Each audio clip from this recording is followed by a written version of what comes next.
Olá! Hoje vamos fazer o tão esperado vídeo de conclusão do box de The Witcher. Enfim, a leitura do livro Tempo de Tempestade foi concluída e vou dizer para vocês que foi uma leitura intensa, foi uma leitura forte.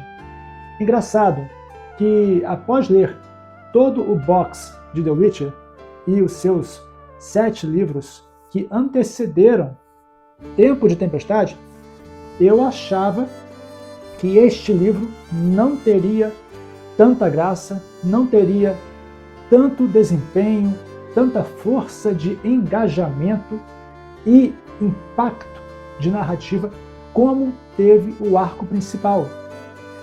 Podemos comparar Tempo de Tempestade e a sua relevância ao arco principal, como nós comparamos as DLCs Sangue e Vinho e Corações de Pedra. Ambas as DLCs têm um impacto muito forte na história do jogo.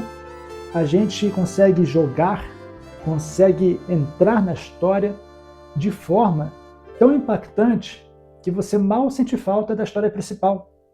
E não é diferente com o livro Tempo de Tempestade. É uma espécie de DLC muito forte, muito impactante, com uma história cheia de investigação, cheia de mistério. Vamos falar um pouco dela?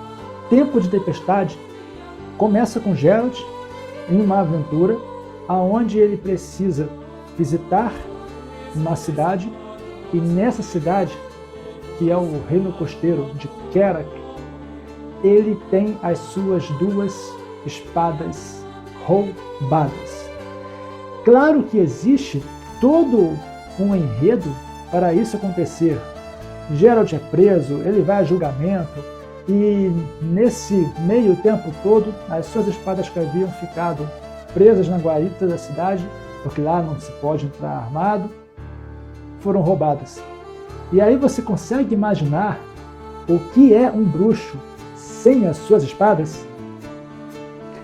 É um desafio e tanto, porque mesmo desarmado, Geralt precisa continuar enfrentando monstros, enfrentando inimigos, resolvendo mistérios e ainda naquele seu imenso envolvimento indesejado com a política, resolvendo problemas de poder e de política. Muito importante a gente colocar que o livro traz uma fase da vida do bruxo que não foi explorada nos contos do arco principal.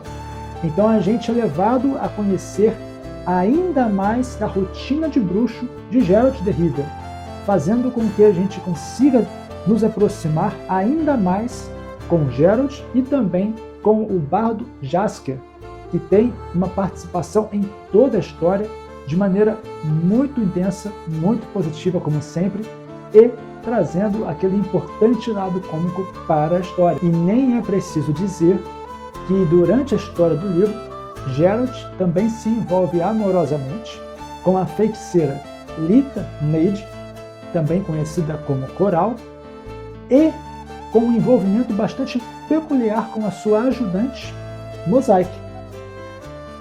Esse encontro de Geralt com as feiticeiras, em nenhum momento, meus amigos, exclui o amor dele por Yennefer, que tem uma participação muito importante e muito forte no livro. Também temos, nesse livro, uma participação de uma personagem que nós conhecemos no conto principal, que é a feiticeira Nimue, com a sua visão do que aconteceu no passado através da sua posição no futuro. Essa participação é recheada de emoção, de uma forma que vocês não conseguem nem imaginar. A gente vai lendo o livro, vai passando pela história, quando você acha que tudo acabou, Andrzej Sapkowski consegue nos presentear com uma cereja do bolo de maneira inimaginável, tremendamente impactante, e que guarda pra gente aquele carinho e emoção que só The Witcher consegue fazer. Aqui a gente consegue ver que Andrzej trabalhou de uma forma comum, porém intensa, nos atributos principais que a gente está acostumado a ver do Geralt, só que com uma novidade muito importante. Durante a jornada do livro, a gente conhece a verdadeira identidade do bruxo, sem as suas espadas. O que é um bruxo sem as espadas? E a resposta está no livro Tempo de Tempestade. Vemos um Geralt com caráter totalmente fixo, imutável, com seu jeito Geralt de ser e com uma coragem e determinação inabaláveis. Também temos, nesse livro, o surgimento de um novo monstro, um novo ser. E eu coloco aqui, entre aspas, com todo o sentido, monstro, porque assim como nós aprendemos com The Witcher que os verdadeiros monstros nem sempre são os monstros que parecem ser, aqui temos mais um desses casos, onde nós conhecemos o ser chamado Aguara, que são mulheres raposas. Assim como nós temos o lobisomem, nós temos a Aguara, que são as mulheres raposas. Claro que elas não têm o mesmo método de transformação. E no livro, Geralt explica muito bem a diferença de um para outro. Porém, a semelhança na forma da mistura entre o caráter humano, que no caso aqui da Aguara não é humano, o Aguara ele sempre rouba os filhos ou filhas dos elfos, então é uma mistura de elfos com raposa. Temos agora um novo ser descoberto no livro, fazendo com que o universo de The Witcher ele se aflore, ele se amplie ainda mais. E a relação de Aguara com o bruxo também traz um tom que a gente se emociona do começo ao fim. É um tom, é uma história muito intensa que você não consegue desprender os olhos e nem se desgrudar de ansiedade, querendo saber o que vai acontecer. E, por fim, Tempo de Tempestade é um livro independente. Ele não tem uma posição clara sobre onde ele se encaixa na linha do tempo de Geralt o Terrível. O que é comum a gente ouvir é que ele é um livro que vem antes de O Sangue dos Elfos. Mas não há nada que confirme isso, apenas uma suposição.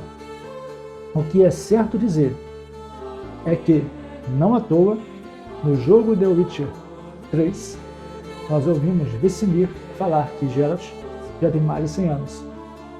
Guardem essa informação, pois ao ler o livro, em um determinado momento, ela vai ser muito importante para você entender sobre a história que vai ser contada.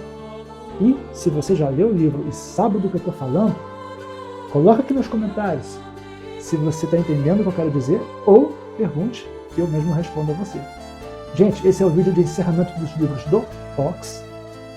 Não perca o próximo e último, até o momento, vídeo do livro Encruzilhada dos Corvos, que é o último livro e mais recente lançamento de Andrzej Sapkowski, feito no final desse ano, cuja leitura já foi iniciada e está em andamento, e logo teremos um novo vídeo para falar desse último e recente livro de The Witcher. Vejo vocês no próximo vídeo e até lá!